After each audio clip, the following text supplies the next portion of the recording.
காந்தி ஜெயந்தியை முன்னிட்டு தமிழகத்தில் டாஸ்மாக் கடைகள் மூடப்பட்டன.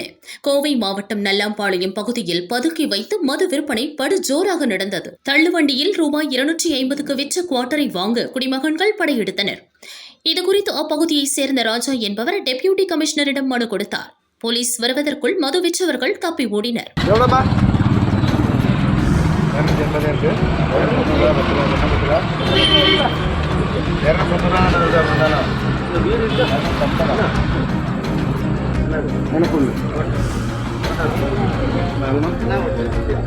ஒட்டுதீந்தடா